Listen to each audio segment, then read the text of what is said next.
ఆంధ్రప్రదేశ్ ముఖ్యమంత్రి Chandrababu Naidu CII annual business summit 2025లో పాల్గొన్నారు. ఆంధ్రప్రదేశ్కి నేనే బ్రాండ్ అంబాసిడర్.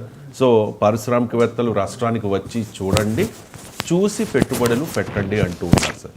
సో సీఎంని చూసి పారిశ్రామికవేత్తలు వస్తారా సార్, పెట్టుబడులు పెడతారా?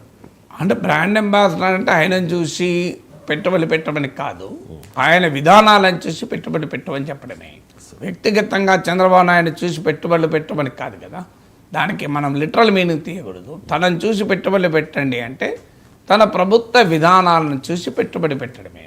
ఇప్పుడు భారతదేశ రాజకీయాలే వ్యక్తి చుట్టూ తిరుగుతున్నాయి. ఇప్పుడు ఇండియాకు సింబల్గా నరేంద్ర మోడీ లేడా? సో తెలంగాణకు సింబల్గా కేసీఆర్ లేకుండేనా? సో అందువల్ల డెఫినెట్గా మన ప్రజాస్వామిక వ్యవస్థలో ముఖ్యమంత్రి అనే వ్యక్తి చాలా కీలక పాత్ర పోషిస్తారు. అది భారత రాజకీయాల స్వభావం. అది prime minister, chief minister political science ప్రకారం ఫస్ట్ అమంగ్ ద ఈక్వల్స్. టెక్నికల్గా అందరు మంత్రులతో సమానమే, అందరు మంత్రుల్లో మొదటి వ్యక్తి. కానీ రాజకీయాలు అలా లేవు. ఒక రకంగా మన దేశ రాజకీయాలు కూడా ప్రెసిడెన్షియలైజ్ అయ్యాయి కనుక డెఫినెట్గా ముఖ్యమంత్రి చుట్టూ ఆ రాష్ట్ర ప్రభుత్వ విధానాలు తిరుగుతుంటాయి.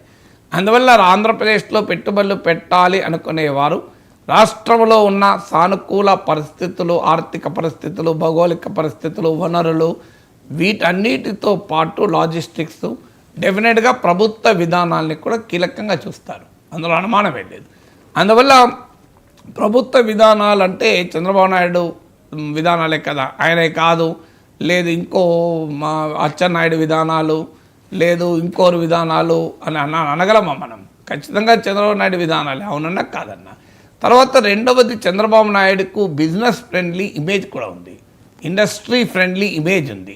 సో మీకు ఆయనకు పూర్వాశ్రమంలో ఉమ్మడి రాష్ట్రంలో వరల్డ్ బ్యాంక్తో ఉన్న సంబంధాలకు కావచ్చు, ఇన్వెస్టర్లతో పారిశ్రామిక సంబంధాలు, ఆ రోజుల్లోనే బిల్ క్లింటన్, బిల్ గేట్స్ని హైదరాబాద్ తీసుకొచ్చిన చరిత్ర కూడా చంద్రబాబు నాయుడుకు ఉంది. సో చంద్రబాబు నాయుడుకు దేశ బిజినెస్లోనే కాదు, అంతర్జాతీయంగా ఉన్న కార్పొరేట్ రంగంలో కూడా అతనికి ఇమేజ్ ఉన్నమాట నిజం. మీరు మైక్రోసాఫ్ట్ కావచ్చు, మీరు పెప్సికో కావచ్చు, ఎవరి దగ్గరికన్నా వెళ్ళి చంద్రబాబు నాయుడు పేరు చెప్తే తెలుస్తుంది. మీరు భారతదేశంలో మరో ముఖ్యమంత్రి ఎవరి పేరు చెప్పినా ఇంతగా తెలిసే క్వశ్చనే లేదు. మీరు వరల్డ్ ఆఫ్ క్యాపిటల్లో వెళ్ళినా, మీరు వరల్డ్ బ్యాంక్ ఆఫీస్కి వెళ్ళినా చంద్రబాబు నాయుడు అంటే గుర్తుపడతారు. ఒక రాష్ట్ర ముఖ్యమంత్రి హోదాలోనే ఉండి జాతీయ, అంతర్జాతీయ కార్పొరేట్ రంగంలో గుర్తింపు తెచ్చుకున్న నాయకుడు చంద్రబాబు నాయుడు, ఇందులో డిస్ప్యూటే లేదు. బహుశా ఏ జాతీయ నాయకుడికి కూడా చంద్రబాబు నాయుడు ఏం తీసిపోడు. సో అందువల్ల మీకు వరల్డ్ బ్యాంక్ ఒక రిపోర్ట్లో చెప్తుంది, పొలిటికల్ రిస్క్లు కూడా తీసుకునే రిఫార్మ్స్ ఇంప్లిమెంట్ చేయగలిగిన వ్యక్తి చంద్రబాబు నాయుడు అని కీర్తిస్తుంది కూడా. అందువల్ల వరల్డ్ ఆఫ్ క్యాపిటల్లో చంద్రబాబు నాయుడుకి ఆ గుర్తింపు ఉంది కనుక పెట్టుబడులను ఆకర్షించేటప్పుడు తానే బ్రాండ్ అంబాసిడర్ అవుతాడు తప్ప అమితాబ్ బచ్చన్ను ఇంకొన్న బ్రాండ్ అంబాసిడర్గా పెట్టుకోవాల్సిన అవసరం లేదు కదా. చంద్రబాబు నరేంద్ర మోడీకి వేరే అంబాసిడర్ అవసరం లేదు. హిమ్సెల్ఫ్ ఈజ్, ఆయన షారుఖ్ ఖాన్, సల్మాన్ ఖాన్, అమీర్ ఖాన్, అమితాబ్ బచ్చన్ వీళ్ళందరికన్నా కూడా నరేంద్ర మోడీ బ్రాండే పెద్దది, పోలికే లేదు కదా. అందువల్ల Chandrababu Naidu brand is definitely A brand, అందులో డిస్ప్యూట్ ఏమున్నది. రిఫార్మే కాదు, థర్డ్ ఆస్పెక్ట్ టెక్నాలజీ రంగంలో కూడా చంద్రబాబు నాయుడుకు ఆ గుర్తింపు ఉంది, అడాప్షన్ ఆఫ్ టెక్నాలజీ. ఇప్పుడు ఈ గవర్నెన్స్ సేవల్ని చాలామంది ప్రవేశపెట్టాడు కదా, ఈ సేవ ఇలాంటి కేంద్రాలు పెట్టడము. సో ఇన్ఫర్మేషన్ టెక్నాలజీ రంగాల్లో హైదరాబాద్ హబ్గా మారడము.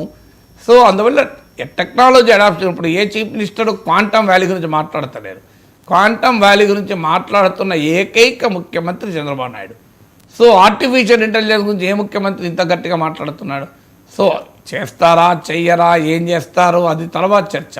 At least quantum valley, artificial intelligence గురించి మాట్లాడుతున్నారు. అందువల్లే ఆ రకంగా టెక్నాలజీ అడాప్షను, టెక్నాలజీ పట్ల సావి అంటారు, టెక్ సావి చీఫ్ మినిస్టర్ కూడా. సో ఆయన ఏజ్తో పోలిస్తే ఇంత టెక్ సావి ఉండడం కూడా ప్రత్యేకత కదా. అందువల్ల డెఫినెట్గా ఆంధ్రప్రదేశ్కి చంద్రబాబు నాయుడు బ్రాండ్ అంబాసిడర్, కాదని ఎవరు అనగలరు? Thank you so much sir, చాలా అంశాలకు సంబంధించి చాలా డీటెయిల్డ్గా విశ్లేషణ అందించినందుకు. ఇది ఇవాల్టి నమస్తే నాగేశ్వర్. మళ్ళీ